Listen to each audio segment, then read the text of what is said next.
deixar a palavra de Deus e até pecar, que é o medo. O medo é uma coisa terrível.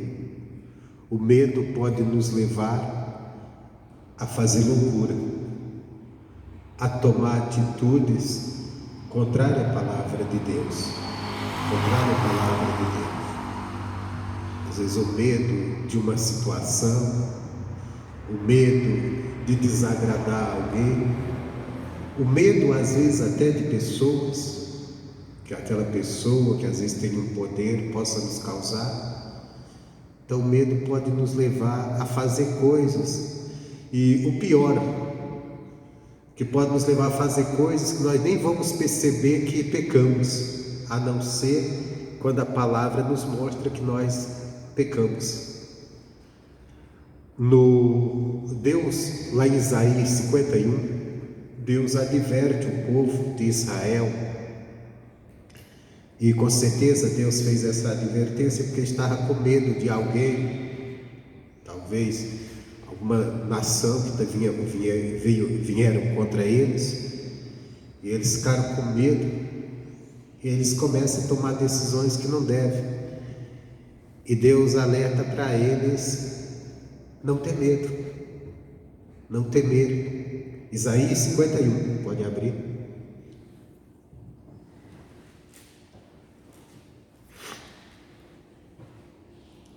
Eu vou começar aqui, depois nós vamos ver um exemplo na Bíblia de alguém que, por causa do medo, tomou uma decisão muito ruim e perdeu a bênção de Deus.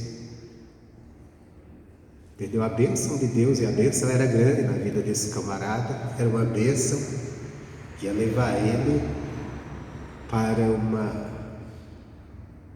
uma vida histórica do povo de Deus, de uma forma positiva, e foi o contrário.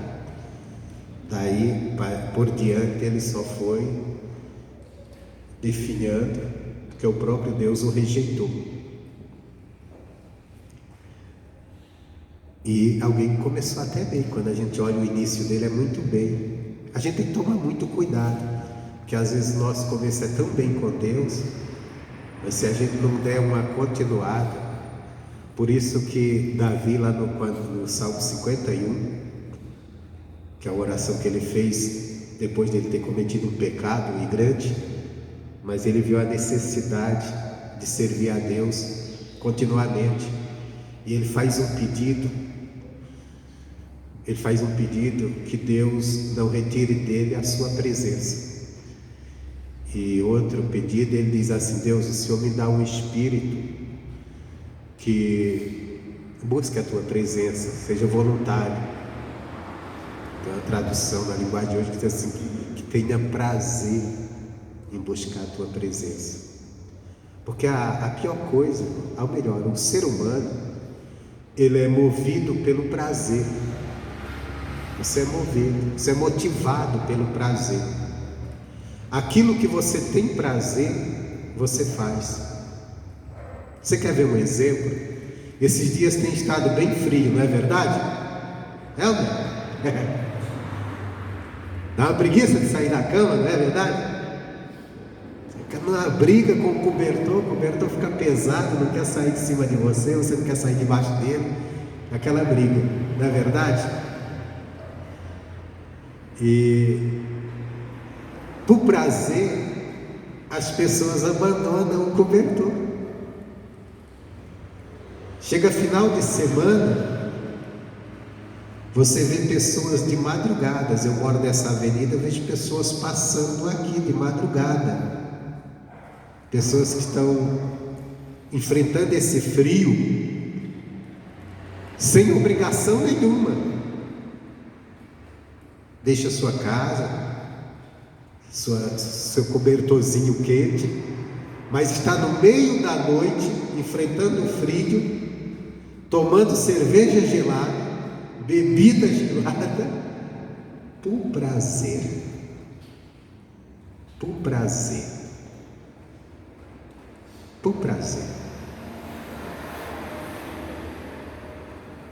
pessoas que enfrenta, faz coisas loucas por prazer. Agora, por que o crente não vem na igreja? Porque ele não tem prazer.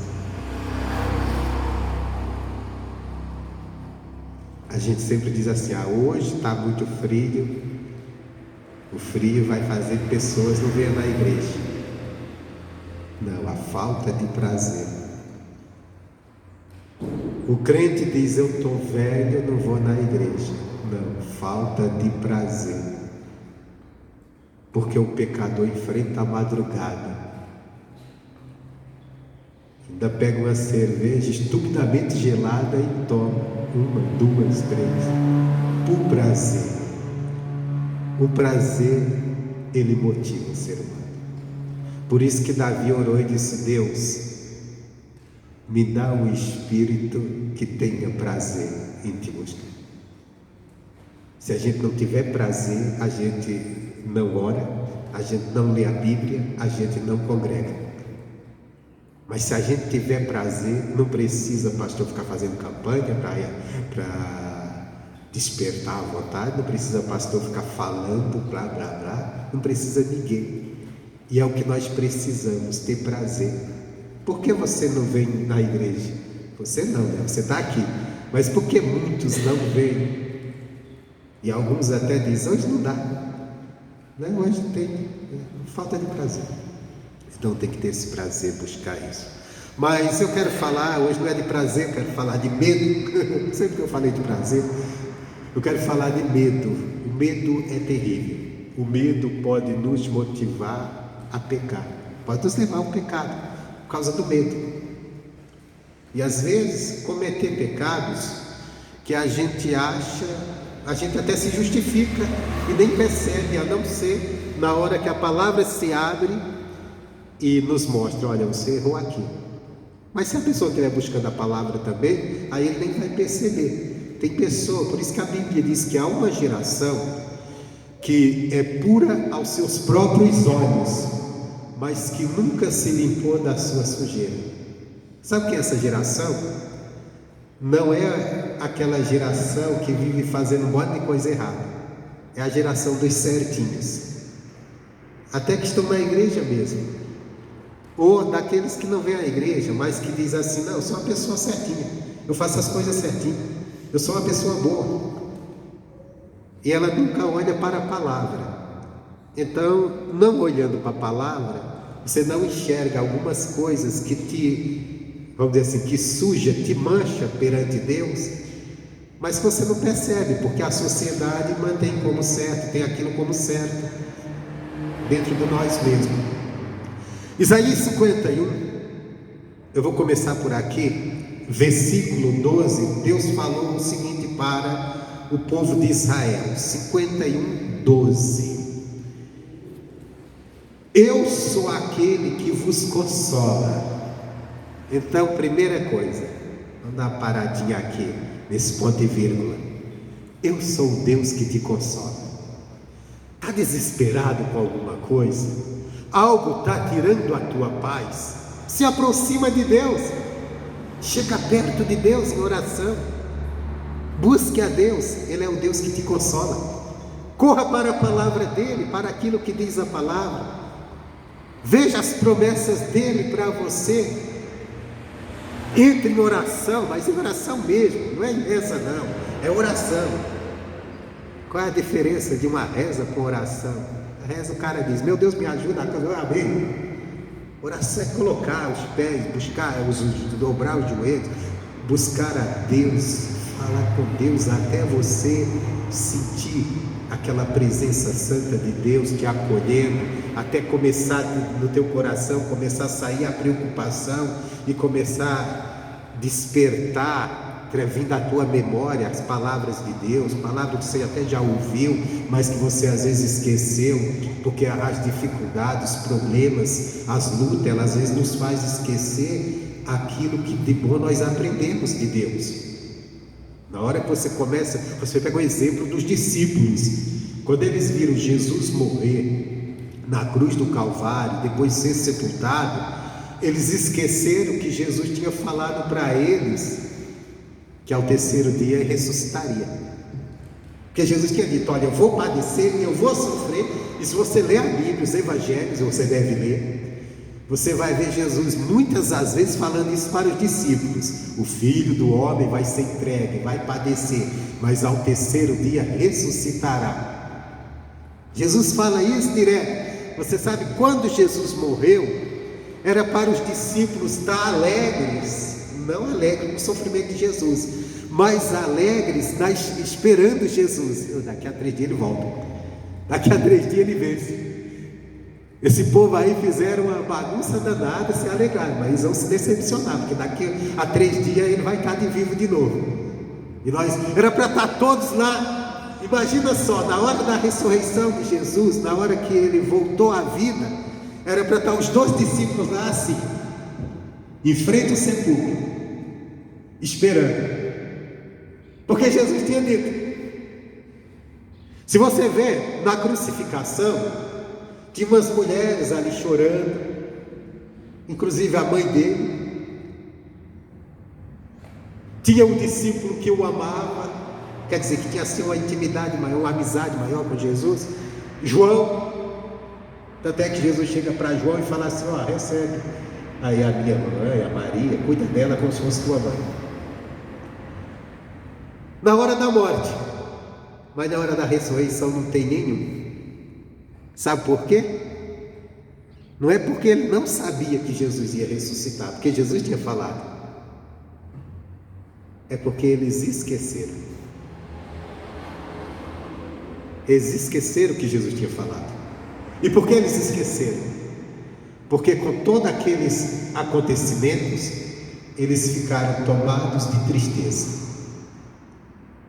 Aí eles deixaram de acreditar no que Jesus falou. Eles esqueceram. Isso acontece conosco muitas das vezes na hora da luta, da dificuldade que enfrentamos.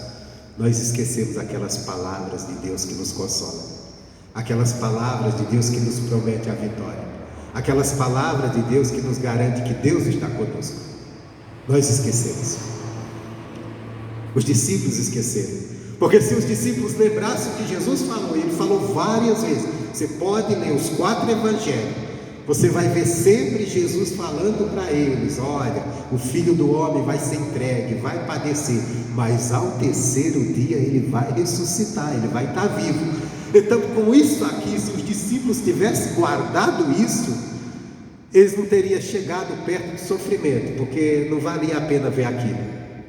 Hoje Jesus sofrendo, não. Mas quando eles enterraram Jesus, onde foi que foi enterrado? Quer saber? Vamos acampar e vamos passar a noite ali, que ele disse que vai ressuscitar. E vamos ser os primeiros. Quem não queria ser o primeiro a ver ressuscitar? Imagina se os discípulos que andaram com Jesus, que amavam Jesus, vocês não queriam ver ele ressuscitar. Mas eles não deram crédito. Primeiro, não deram muita atenção ao que Jesus falou, não deixaram entrar no seu coração, e a tristeza dominou eles. Tristeza misturada com o medo também de serem presos por ter andado com Jesus. Tudo isso. Aí quando Jesus ressuscita, eles nem acreditam. Jesus aparece para Maria Madalena e fala assim: olha, fala aos discípulos que eu vou até eles. O anjo fala para aquelas mulheres que foram ao sepulcro: olha, fala para que Jesus vai até eles. Fala para Pedro que o negou, que Jesus vai atrás dele, vai restaurá-lo. Ele estava numa tristeza tremenda, porque tinha negado Jesus no momento mais que Jesus precisava. Mas quando as mulheres falaram, eles não acreditaram também. Mas Jesus tinha falado. Mas um misto de tristeza e medo. Então eles esqueceram do seu Consolador. E Deus está dizendo aqui para nós hoje: eu sou o Deus que te consola. Eu sou o Deus que te consola. Você tem esquecido disso. Irmãos, quantas as vezes na hora da luta, da dificuldade, quando as coisas ficam complicadas, nós ficamos com medos.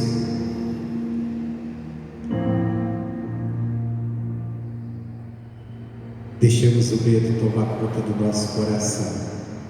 E o problema é quando o medo entra, aí nós começamos a procurar meios de como resolver aquele problema que está nos amedrontando, de solucioná-lo. E às vezes tomamos decisão que desagrada a Deus. E às vezes nós nem percebemos, às vezes é até meio constante. Meio constante. Quantas mentiras não são ditas no dia a dia por medo? Quantas mentiras ditas por cristãos? O cristão mente para o seu empregador, para o seu superior, com medo de perder o emprego. Marido mente para a mulher com medo de aborrecer a esposa. Esposa mente para o marido com medo de aborrecer. Por medo. Às vezes acontece isso. Pais mente para o filho com medo de aborrecer o filho. Mentira de pai com filho é terrível, né? Às vezes tem coisa que nem precisava. Eu lembro uma vez numa igreja que eu passei, que tinha um rapaz que tocava para mim, e eu tinha a filhinha dele era agitada, e ela estava conversando com ele, e a filhinha dele correndo na igreja, de um lado para outro, aquela bagunça de criança agitada, e ele gritando com ela: para com isso, para. Aí ele chegou e falou para ela assim: para com isso, senão o pastor vai brigar com você. Aí eu falei: é mentira, eu não vou brigar com você não, eu que sou seu pai, é ele que tem que pôr ordem em você. Eu dei risada com ele: mas ele está mentindo, ó, da sua filha? Você não tem autoridade para colocar? A menina vai dizer: pô, pastor é chato para danar. Às vezes até a criança já cresce com coisas na cabeça. Igreja é ruim, porque o pastor é ruim para danar, todo é ele que dá bronca. Meu pai não dá, é ele que vai dar. Se eu tiver brigar, eu vou brigar com você, não com ele. É você que tem que pôr ordem na criança, não eu. Bom, mas voltando aqui, que está falando mesmo. Então, primeira coisa, Deus fala: eu sou aquele que vos consola. Entenda bem, o consolo de Deus não é como o consolo humano, que só é em palavras. O consolo de Deus é que Ele age e soluciona os problemas que estavam nos afligindo. Então Ele fala: eu sou o Deus que te consola, eu sou aquele que vos consola. Quem, pois, és tu para que temas o homem que é mortal, ou o filho do homem que se tornará em feno? Você sabe o que é feno, né? Feno é um capim seco, uma palha seca. É um capim, na verdade, né? Na verdade, Deus está dizendo, tem uma tradição que fala restolho, que é uma coisa seca que não serve para nada, só para ser queimado. Isso é o filho do homem. Mas quantas as vezes nós não estamos temendo alguém, o que alguém possa fazer? Quantas as vezes? E no temor se faz loucura.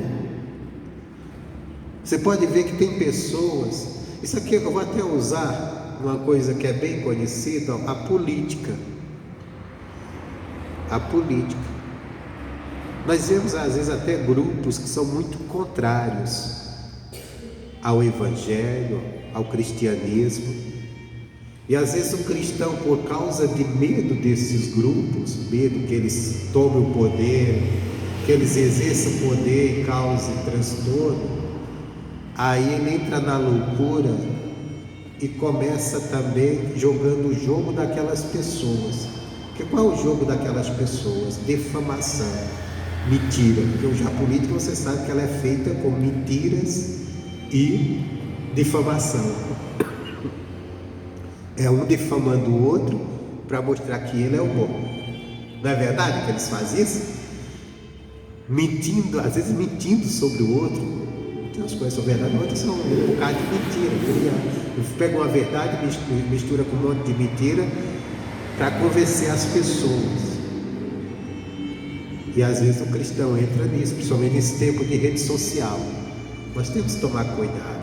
E às vezes até por medo mesmo, porque essa pessoa aí não pode, esse grupo não pode ganhar as eleições, senão vai prejudicar. E às vezes vai prejudicar mesmo.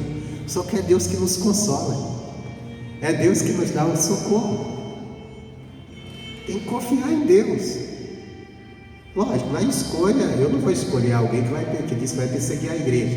Eu não vou fazer uma escolha dessas. Eu sei que uma pessoa está dizendo, mas eu sei que ela vai prejudicar. Mas eu não tenho que ficar defamando, brigando, xingando, ou pegando até às vezes coisas, mentiras que o outro adversário dela está falando para espalhar sobre ela. Não posso.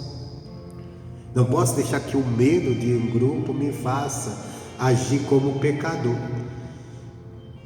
Eu tenho que andar na palavra. Mas vamos deixar esse lado aí de lado, né? Mas eu estou falando que às vezes a gente vê isso.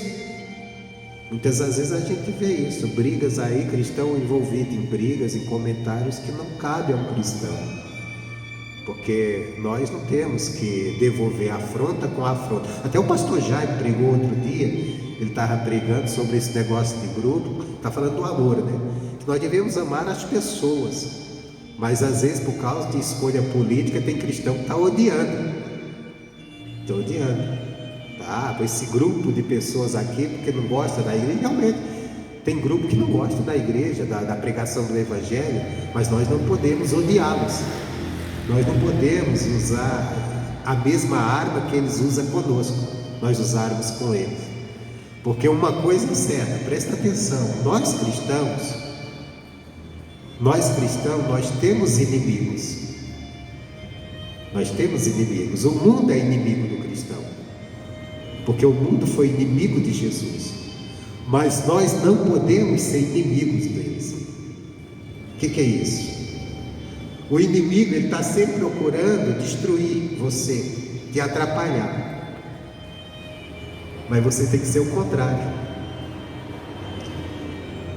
Você não tem que ser inimigo de ninguém, está tentando atrapalhar ninguém ou destruir ninguém. Nós temos que estar na palavra de Deus. E a palavra de Deus nos ensina a amar os vossos inimigos. Mas às vezes o medo também pode levar a pessoas a esse tipo de coisa, a jogar no mesmo jogo deles. A falta de lembrar, não, Deus é o meu consolador. Mesmo que pessoas se levantem, pode se levantar sim, pode se levantar contra mim, eu tenho Deus para me defender. Eu tenho Deus, mesmo se o homem me lançar sobre uma aflição, eu tenho Deus para me consolar, me tirar daquela aflição. Porque quando Deus está dizendo, eu sou aquele que te consola, Ele está dizendo, olha, o mundo, porque Jesus disse, né? No mundo tereis o quê? Aflição. O mundo pode te criar situações para te afligir, mas eu sou um Deus que te consola. Eu vou vir ao teu encontro, eu vou te consolar, eu vou te tirar daquela situação, porque Ele tem poder para isso. Então Ele está dizendo, agora você está o quê? Temendo o homem? E por temor ao homem, às vezes faz até loucura, fere a minha palavra, age fora da minha palavra. Nós temos, a igreja de Cristo tem que andar com esse sentimento. Deus é o Deus que me consola. Eu não tenho que temer o homem.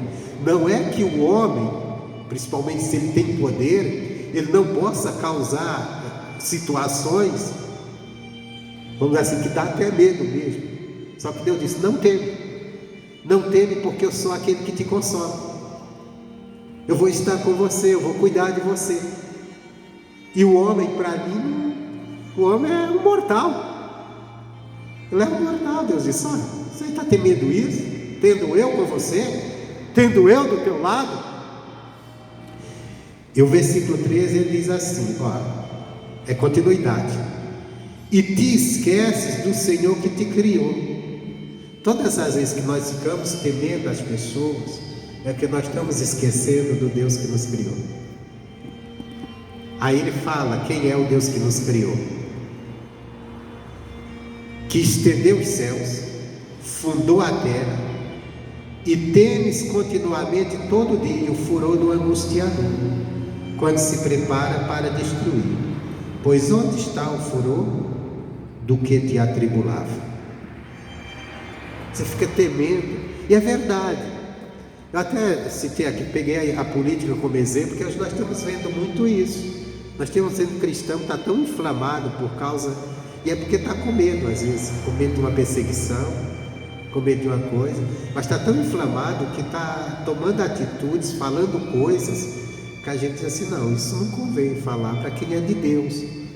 Se posicionaste uma coisa, uma escolha é uma coisa, mas determinado posicionamento, às vezes com palavras de difamação, xingando, não sei o que lá, brigas que não convém, mas é porque está temendo o homem mortal, está esquecendo que Deus é o que nos criou, e Deus disse, eu sou o Deus que te criou, então se Ele nos criou, Ele pode cuidar de nós.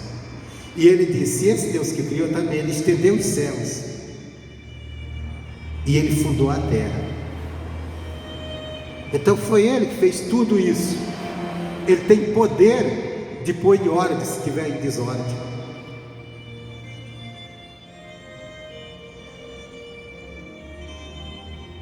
Aí, mas você fica com medo da fúria do angustiador quando se prepara para destruir. Realmente, aquele que quer o teu mal, aquele que se posiciona no teu mal, ele quer te destruir, ele quer o teu mal. Ele tem furor, vem com furor mesmo.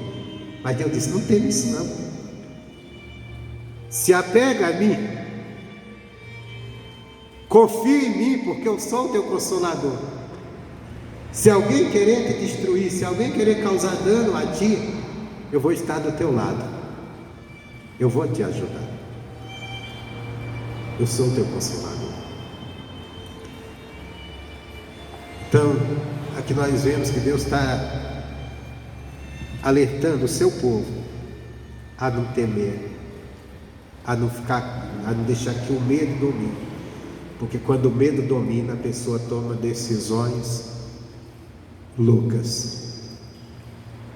Vamos ver um exemplo de alguém que por medo fez o que não deveria fazer, e aí sim perdeu a batalha.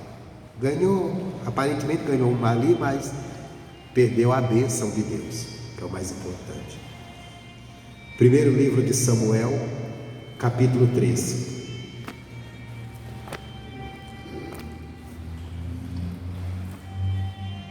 Primeiro livro de Samuel, capítulo 13. Alguém escolhido por Deus para ser um vencedor, por temor, perdeu a bênção, por medo.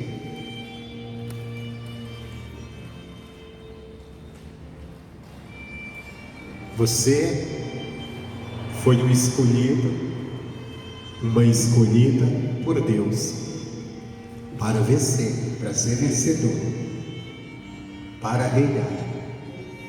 Mas o teu medo pode fazer você perder a bênção de Deus. Então não deixe que o medo domine o seu coração. Lembre-se sempre, diante das dificuldades, Deus é o meu consolador, Ele está comigo, Ele não me deixa só. 1 Samuel capítulo 13 fala aqui de Saul, começo do reinado, guerras que ele travou contra a nação dos filisteus. Só para a gente entender, antes de Saul ser levantado para ser ali um governante da nação, Israel estava ali dominado por uma nação dos filisteus, e estava sobre um domínio tão grande que os filisteus tinham até proibido Israel de ter pessoas que fabricassem armas, espada, até que afiasse, até os instrumentos de trabalho deles, para ser afiados, eles tinham que ir lá nos filisteus, porque os filisteus disseram: não é para ter ninguém com essa atividade aqui, justamente para aquele povo nunca se fortalecer, nunca ter arma para lutar contra os filisteus. Só que os filisteus estavam colocando Israel debaixo de um jugo grande. E aí Deus levanta, manda Samuel ungir Saul como rei. E ali Saul, ele se levanta e ele tem umas vitórias. Mas sempre que você vence o inimigo também se prepara para mais um vestido. E aí é onde você tem que entender: Deus está comigo, agora eu vou vencer mais uma vez. Aí no versículo 5 diz assim, 13, primeiro livro de Samuel, capítulo 13, versículo 5: e os filisteus ajuntaram para pelejar contra Israel 30.000 carros, 6.000 cavalheiros, quer dizer, 30 homens de carro. Carro, você sabe, naquela época era aquelas carroças puxada por 2 cavalos e o camarada em cima dele com uma lança ia furando quem tivesse pela frente. Então eles tinham 30.000 montados nisso, e 6.000 cavaleiros, eram 6.000 homens a cavalo. Então você veja que era um exército grande, 30.000 pessoas de carros, e 30.000 pessoas, e um carro acho que ia 2 pessoas. Então seria 2 solteiros, que um ia conduzindo, tacando o cavalo, e o outro ia só matando gente. Então 30.000 carros e 36.000 cavalheiros estavam em cavalo. E povo, aí vem a turma a pé, os soldados, em multidão, com uma areia que está à beira do mar. Então se levantou um exército grande, os filisteus. O Saul teve uma luta ali com os filisteus e teve uma vitória. Aí os filisteus disseram: agora então vamos para valer. Aí juntou todo o povo especial de guerra e foi contra Israel. Isso aqui amedrontou Saul. Diz assim: e subiram e se acamparam em Micmas, ao oriente de Bet-Aven. Vendo, pois, os homens de Israel que estavam em angústia, porque o povo angustiado, o povo se escondeu pelas cavernas, pelos espinhais, pelos penhascos, pelas fortificações e pelas covas. Olha a atitude do povo de Israel. Esse cara angustiado, quando eles viram aquele exército enorme dos filisteus contra eles se angustiaram, ficaram com medo, aí começaram a correr por meio dos espinhos para as cavernas e para as covas.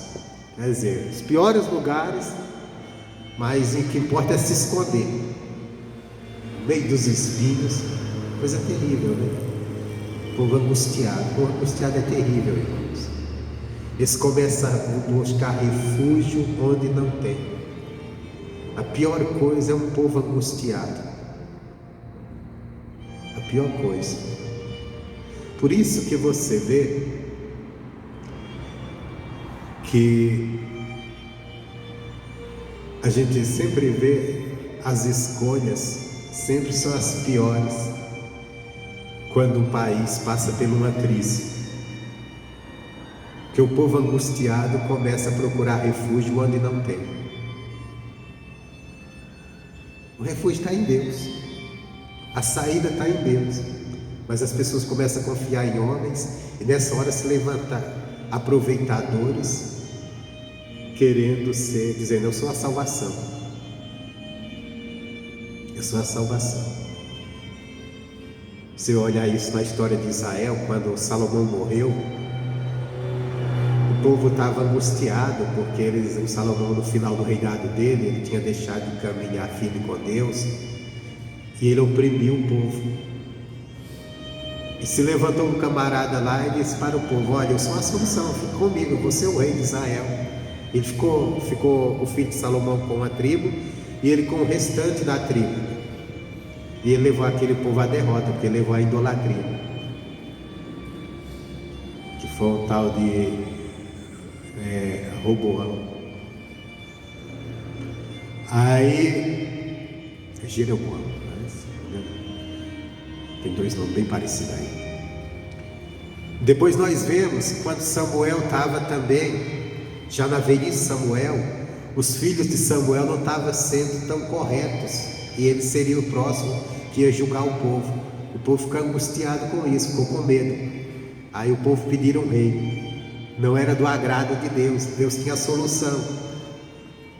Aí mais uma vez, escolha do povo, escolheu Saul. Depois nós vemos o resultado, foi péssimo. Então o povo angustiado sempre vai buscar refúgio no pior que tem, nos espinhos, e arruma espinho para depois lhe furar. Eu acho que isso, olhando para hoje, é o que mais nós vemos na nossa política, né? Porque de quando entrou vamos dizer assim, esse sistema que nós estamos vivendo para agora, que o povo começa, está sempre aparecendo, principalmente para presidente, está sempre aparecendo um salvador, e a gente olha, o país nunca está salvo de nada, é sempre na mesma complicação. Não estou querendo falar mal dos políticos não, mas é o que nós temos visto. Quem não lembra do Fernando Collor? Quando todo mundo votou em Collor, porque dizia: Collor vai salvar o país, que é o caçador de marajás, vai acabar com a corrupção. Acabou com a poupança do povo, teve gente que tirou a própria vida. Aí foi vindo, de lá para cá só foi vindo gente para resolver, e a gente só vendo só problemas. Entra numa crise, começa a sair, entra outra, aí ainda veio essa. Então quer dizer, mas é um povo, o povo fica angustiado, aí aparece um espinho lá dizendo: olha, eu sou a solução, e o povo vai se refugiar. Mas se o povo acordasse e se refugiasse em Deus, parasse de confiar nesses homens, pode ter certeza, nós seríamos uma outra nação. Mas cada dia se distancia de Deus e corre para os braços do espinheiro. Aqui o povo foi se refugiar nos espinhos. Continuando aqui, e alguns dos homens passaram o Jordão para a terra de Gade, Gileade, e estando Saul ainda em Gigal, todo o povo ia atrás dele tremendo. Então o povo estava com medo. E esperou Saul 7 dias, até ao tempo que Samuel determinara. Não vindo, porém, Samuel a Gilgal, o povo se dispersava dele. Então o Samuel disse: ó Saul, aguarda 7 dias. Daqui a 7 dias eu vou aí. Nós vamos reunir o povo e nós vamos buscar a Deus, nós vamos clamar a Deus, vamos oferecer um sacrifício a Deus e vamos buscar a ajuda dele. E o Saul ficou ali, só que aí o povo teve medo, começaram a se dispersar, e quando o povo começaram a se dispersar, sair fora, Saul também ficou com medo que o povo fosse embora e ele ficasse sozinho. Como é que eu vou batalhar sem o povo? Já está difícil com o povo aqui, o povo indo embora.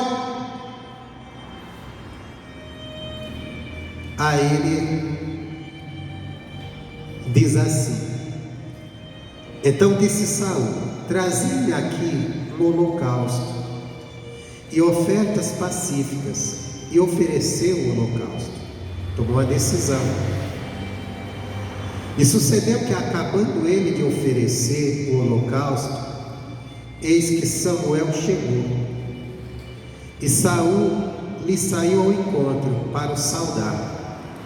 Então disse Samuel: que fizeste? Disse Saul: porquanto via que o povo se espalhava de junto de mim, e tu não vinhas nos dias aprazados, e os filisteus já se tinham ajuntado em Miquimás, eu disse: agora descerão os filisteus contra mim em Gilgal. E ainda a face do Senhor não orei, assim constrangido, ofereci holocausto. Então disse Samuel a Saul: procedestes loucamente, e não guardaste o mandamento que o Senhor teu Deus te ordenou, porque agora o Senhor teria confirmado o teu reino sobre Israel para sempre. Irmão, olha que bênção. Quando Jesus nasceu, ele nasceu na descendência de Davi, porque Deus disse: Davi, o teu reino será para sempre. E Jesus era conhecido como Cristo, filho de Davi, porque veio da descendência de Davi. Era para ser diferente, era para ser Cristo, filho de Saul. Jesus ter nascido da descendência de Saul. Reinado teria sido de Saul, mas Saul perdeu. E por que ele perdeu? Por medo. Quando ele viu que Samuel não chegava, e ele percebeu que o povo estava indo embora, então ele disse: eu tenho que fazer algo que convença o povo de ficar. Já sei, o povo é religioso, então eu vou convencendo, fazendo alguma coisa para eles acreditarem que Deus está conosco. Aí ele fez algo que não deveria. Ele descumpriu o mandamento de Deus, porque o mandamento de Deus qual que era? Era que o sacrifício fosse oferecido pelo sacerdote. Quem era sacerdote? Samuel. Então ele tinha que esperar Samuel. Samuel era profeta, era sacerdote, era quem deveria oferecer aquele sacrifício. O Saul fez o que não deveria, e ele nem percebeu que pecou. Que é isso que o medo faz, a gente tomar decisão dentro de uma razão nossa, e não perceber que pecamos, porque você diz: não, eu fiz isso por causa disso, por causa daquilo. Você se justifica, tem uma justificativa. Quanta gente não está se justificando, fazendo as coisas contrário ao mandamento de Deus, vivendo vida fora do mandamento de Deus. Estou falando cristão, não estou falando do pecado não, o pecador já vive por conta, mas cristão faz as coisas por medo de alguma coisa, por medo de servir a Deus como a palavra manda. O Saul fez isso. O que impulsionou ele a fazer isso? Ele disse: olha, os dias foram passando, tu não viestes, o povo estava indo embora, o inimigo estava apertando, já tinha se ajuntado para vir contra. Aí o Saul pensou: meu Deus, eles estão vindo, o povo está indo embora, eu vou ficar sozinho, vão me matar fácil, não tem como lutar. Já sei, eu tenho que manter o povo aqui firme. Isso até levando para o lado hoje, essa pandemia tirou muita gente da igreja. Muitos arrumaram desculpa da pandemia, foram embora, não voltaram mais. E os pastores hoje estão passando essa dificuldade de povo. A maioria das igrejas você vê as pessoas falando, reclamando. Os pastores têm até que tomar cuidado para nesse medo do povo não se ir embora, ficar fazendo loucuras que eu digo, às vezes fazendo coisas que não convém para manter o povo na igreja. Não, nós temos que ficar na palavra, nós temos que nos manter na palavra. Quem quiser ir embora vai, não podemos fazer loucura por medo de perder gente. Hoje nós vemos que há um grupo de pessoas aí, hoje se fala muito, é uma palavra que não se usa muito, inclusão social.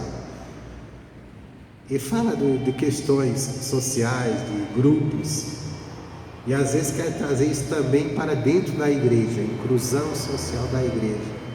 Em outras palavras, que a igreja tem que aceitar determinados tipos de pecados que pessoas não querem que fale mal contra esse, que é para não perder o membro, que é para não perder aquelas pessoas. A gente vê muito isso. Na igreja tem que ser uma igreja inclusiva. Duas palavras muito parecidas, né? Inclusão. Aí com inclusão, então a igreja tem que fechar os olhos para determinados pecados. Não falar daquilo, senão vai ofender determinado grupo. E esse grupo, ou quem é amante dessa prática, vai sair da igreja. Irmão, saia. O Evangelho chama o pecador ao arrependimento, não a continuar no pecado. O chamado do Evangelho é esse. Jesus disse que veio chamar o pecador ao arrependimento. Igreja é lugar de pecador vir? Mas para se arrepender. Igreja é lugar de receber pecador? Mas para se arrepender, não para andar no mesmo, não para andar nas mesmas coisas. E nós temos que pregar contra o pecado, e não pode ter medo. Não, mas se eu falar, determinado grupo não vai gostar, e esse grupo que não vai gostar, não vai querer vir na igreja, porque ele vai ter uma escolha. Ou ele fica onde quer, no que ele quer, ou ele muda. A igreja não é para... O trabalho do Evangelho não é o trabalho de você atrair multidões para continuar sendo o que é. É para quem for atraído esteja disposto a mudar. Se não está, fica por lá mesmo. Por quê? Porque Jesus disse: muitos serão chamados, poucos serão escolhidos. Não vai ser os muitos. Na própria igreja, não vai ser os muitos que vão ser salvos. Foram chamados todos nós somos chamados. A humanidade em Cristo é chamada a Deus. Mas o escolhido vai ser quem andar na palavra, quem verdadeiramente se arrepender. E quando a Bíblia fala de arrependimento, não fala de sentimento de culpa. Há uma diferença entre arrependimento e sentimento de culpa. Sentimento de culpa, eu cometo o erro e me sinto todo culpado. Não, estou errado, tá? Mas eu continuo cometendo. Arrependimento é conversão, que leva a uma mudança. Eu não vou mais viver isso que eu vivia. E Jesus veio chamar os pecadores ao arrependimento. Ao arrependimento. E o trabalho da igreja é isso. E não pode ter medo. Se tiver medo, aí começa a criar coisas, fazer coisas que agrada ou que às vezes engana as pessoas. Engana. Faz elas achar que está bem. É como Saul. Saul, ele ofereceu um sacrifício para que as pessoas acreditassem que Deus estava ali com eles e permanecesse com ele. Eu não posso fazer coisas para você acreditar que Deus está comigo, para você estar comigo. Eu tenho que pregar a palavra de Deus, fazer o que Deus está mandando para que Deus esteja conosco. E se você entender, esteja também. Amém, Jesus? Não podemos. Às vezes são coisas que é feito. Eu estava pensando hoje, estratégias. Tem pastor que é muito estrategista, ele é cheio de estratégia. A vida inteira, eu já trabalhei com pastor assim, cheio de estratégia, tem estratégia. Cada dia tem uma campanha diferente, uma estratégia diferente para manter o povo na igreja. Só que estratégia de homem não leva as pessoas a Deus. Estratégia de homem pode até atrair pessoas para a igreja, pode até trazer, criar multidão, mas não converte. Não converte. Quando acabar a estratégia, o povo vai embora. O povo vai embora, não fica. Porque o povo está firmado em Deus, estão firmado na estratégia. Tem coisas que se fizer dentro da igreja, vai atrair pessoas até que não querem nada com Deus, mas vão atrair. Mas não converte. Não converte. O que converte é a palavra. O que converte é quando a pessoa entende quem é Deus e quem ela é em Deus. Então Saul, ele tentou fazer isso, mas ele fez o que? Feriu os mandamentos. Você quer ver, só lembrando de estratégia? Eu lembrei do caso que um amigo meu contou, um pastor. Antes dele ser da Igreja da Graça, ele pertencia a outro ministério. E ele disse que ele percebeu uma coisa. Era aquele ministério que você chega e as pessoas chegam para você e diz assim: ó, o Senhor mandou dizer isso e isso para você.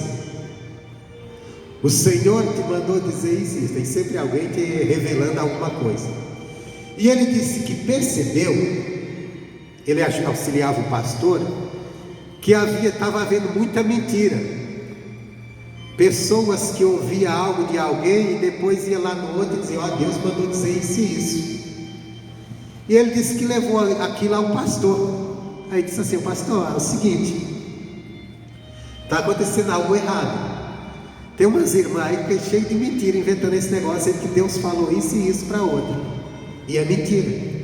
É coisa que ela está inventando. Ela às vezes ficou sabendo da vida da outra e ficou inventando uma moda. Aí ele disse: pastor, bom se eu conversar com elas. Sabe qual foi a resposta do pastor? Ele falou assim: ó, Cruz, a igreja é cheia. A igreja é cheia. O pastor disse assim: irmão, eu sei, mas eu não posso tirar isso da igreja, senão o povo vai embora. O povo vem na igreja por causa disso. Quer dizer, a igreja estava cheia, o povo estava na igreja, mas numa estratégia humana que estava ferindo a palavra de Deus, porque havia mentiras.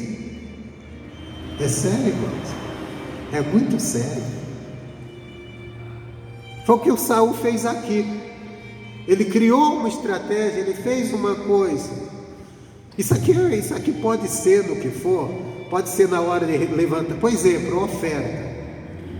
A igreja, ela precisa de oferta. Ninguém patrocina a obra de Deus que não são as pessoas que creem no Evangelho. Você que é dizimista, você que ama a obra de Deus, todo mês eu tenho que pagar aqui 2.300 de aluguel, fora outras despesas que tem a igreja. Carece das ofertas, carece dos dízimos. Mas não é porque eu estou precisando de uma oferta que eu tenho que chegar aqui e inventar mentira para você dar oferta. Aí eu chego e preciso, poxa, hoje eu tenho que pagar uma conta, eu preciso levantar uma oferta. Aí eu chego: ó, Deus está dizendo que tem um irmão aqui que dá tanto de oferta. Aí Deus nem disse isso, a mentira é minha que eu estou inventando para incentivar alguém. Ou Deus está dizendo que você tem que dar uma oferta X, porque Ele vai abrir um grande negócio para você. E às vezes é só mentira para levantar a oferta. Ó, Deus está dizendo, irmão, que sua oferta é tanto. Deus não falou nada. Estratégia. Porque eu preciso.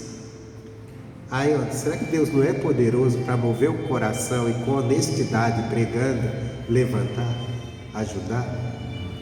Mas às vezes o medo de faltar, o medo disso, o medo de ninguém ofertar, aí o pregador entra, quebra o mandamento e vai na mentira. E nós vemos isso muito, porque é errado pedir uma auto-oferta? Não. Se eu pedir uma oferta hoje aqui para vocês de R$1.000, eu estou pecando porque eu pedi uma oferta de R$1.000? Lógico que não. Vai, de repente alguém tenha e possa dar. Não é pecado. Mas como eu sei que R$1.000 não é fácil, aí eu sei que ninguém vai trazer R$1.000 assim, simplesmente porque eu digo, estou precisando. Aí eu crio uma estratégia. Se você der R$1.000, Deus vai te dar isso, Deus vai te dar aquilo, Deus vai fazer isso, Deus vai fazer aquilo, porque Deus disse, e às vezes Deus não disse nada. É tudo uma estratégia, uma mentira. Aí há pecado. Aí há pecado. E muitos pregadores vão ficar até de fora do reino de Deus, porque Pedro advertiu que muitos vão fazer do povo negócio, pela ganância, vão perder a salvação. Pedro até diz assim: a perdição deles não retarda, já está pronto. É sério. Porque não é errado, irmão. A igreja vive de doação, a igreja vive de oferta. Não tem ninguém que patrocina, não. Tem gente patrocinando carnaval, tem empresa patrocinando carnaval, patrocinando festival. Por exemplo, vai haver daqui uns dias, vai haver aí a festa do Benedito, né? Que é a festa tradicional da cidade. Você pode ter certeza que vai ter comerciante patrocinando essa festa, e muitos. Por quê? Com certeza a prefeitura vai trazer atrações e ele vai atrair patrocinadores. Até nós vamos pagar, porque a prefeitura paga lá com a verba, a gente paga impostos, vamos pagando sem querer. Mas a obra de Deus, só os que creem que ajudam, só os que creem verdadeiramente compreendem a importância do Evangelho. Só que isso não dá direito para o pastor inventar mentira, inventar conversa. Ele tem que falar de oferta, ele tem que falar, levantar pessoas, convencer pessoas a ajudá-lo. E lógico, confiar em Deus, Deus mova corações de pessoas que amem a obra e que entendam a importância, que compreendam a importância de quando o missionário prega, coloca um programa traduzido e prega lá para outras nações e alcança. Enfim, tudo isso, e ajude. Mas não pode ser na base da mentira, da estratégia, do engano. Só que às vezes o medo de não conseguir, o homem faz igual o Saul inventou uma estratégia. Eu vou oferecer um sacrifício, porque o povo vai acreditar que Deus está aqui nesse sacrifício. Deus não estava, tinha ferido a palavra dele. E qual foi o resultado? Olha que coisa séria.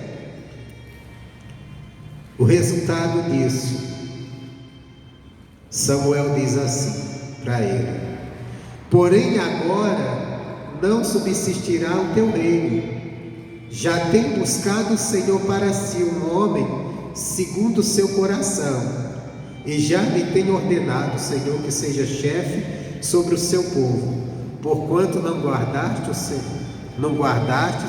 o que o Senhor te ordenou.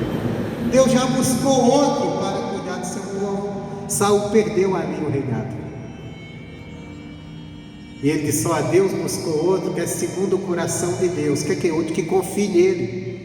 Deus quer que nós confiemos nele. Deus quer que nós, em toda dificuldade que enfrentarmos, nós lembrarmos que Ele é o nosso consolador, que é Ele que vem nos consolar, é Ele que vai nos ajudar. Samuel está dizendo para Saul: olha, Deus, Ele escolheu um que seja dependente dele. Se você ver quem foi esse outro, Davi. Davi era totalmente dependente de Deus, totalmente confiado em Deus. Quando parecia que Davi ia perder o reino, que foi quando seu filho, isso fugiu o nome do camarada agora, tentou tomar o reino de Davi, e Davi teve que sair fugido. As pessoas olharam para Davi e disseram: Davi está desamparado, Deus não está mais com ele não. Mas o Davi disse assim: eu me deitei e dormi porque o Senhor me segurou, me sustentou. Porque Davi disse assim: porque eu sei que é Deus que exalta a minha cabeça. Em outras palavras, levantou aí uma multidão contra mim, eu vou ter que dar até uma fugidinha para não ser morto, mas é Deus que vai me restaurar. E Deus restaurou. Deus restaurou. Então é sempre isso. que Deus quer, é um coração que Deus espera de nós, que confie nele, que esteja confiado nele, que diante da luta, da perseguição, lembre, Deus é o meu consolador, Deus não vai me deixar perecer, porque se nós assim estivermos, nós não vamos deixar o medo nos dominar e tomar decisão louca. Saul tomou uma decisão louca, porque ele temeu o inimigo, ele temeu a ameaça do inimigo, e ele teve medo que o povo deixasse. Aí ele disse: eu tenho que fazer algo para o povo continuar comigo. Aí ele fez uma estratégia: já sei, vou oferecer um sacrifício, que o povo vai olhar e vão dizer: não, agora ele orou a Deus, Deus está conosco. Só que ele fez da maneira errada, porque aquele sacrifício ele não poderia, nem ninguém poderia oferecer, a não ser o sacerdote. Então ele tinha que esperar até a última hora que Samuel chegasse, e se não chegasse, ele tinha que continuar confiando em Deus sem oferecer sacrifício, porque ele não podia fazer, tinha que ser o Samuel. Então ele feriu o mandamento, e quando você fere o mandamento, você perde a bênção de Deus. Às vezes por medo a pessoa fere o mandamento de Deus, fere o mandamento de Deus por medo. Aí, para a gente encerrar, ele diz assim: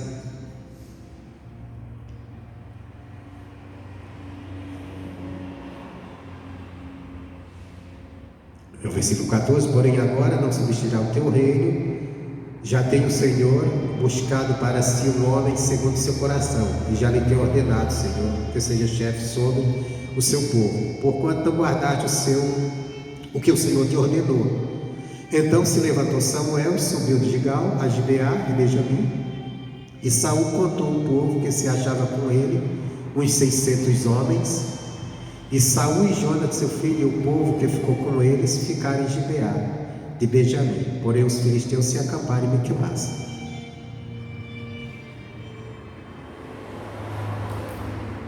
Que o Samuel levantou-se e foi embora. O que é mais que fazer ali? Saul ficou por conta. Mas voltando aqui, só para concluir. Eu até li aqui demais, aqui já parte para lá. O que eu quero que você entenda hoje: não deixe nunca que o medo tome conta do seu coração. Mas pastor, diante de ameaças, diante de lutas, como eu não vou permitir que o medo entre? Se é natural que às vezes venha. Confiança em Deus. A confiança em Deus vence o medo. Salmo 56, 4. A solução agora. O medo nós aprendemos que não fazer. Agora a solução. Salmos 56, 4.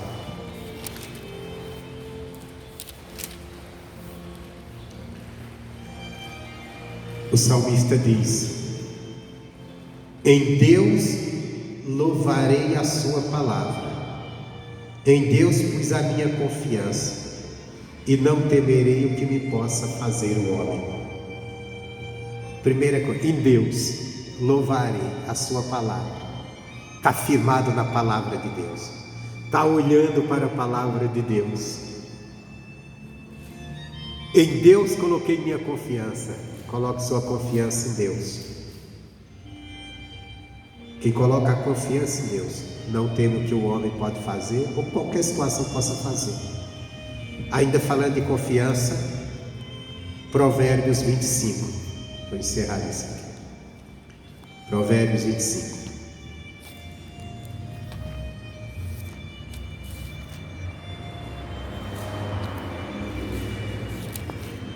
Tua presença,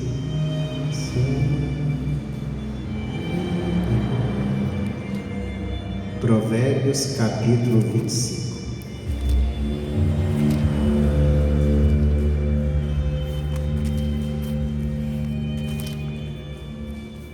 versículo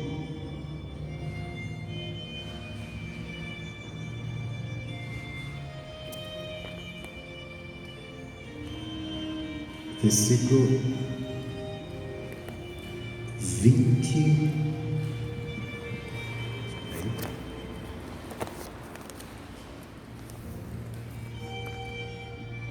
Ou melhor, ao contrário, né? Provérbios 29. Acho que é isso, deixa eu ver.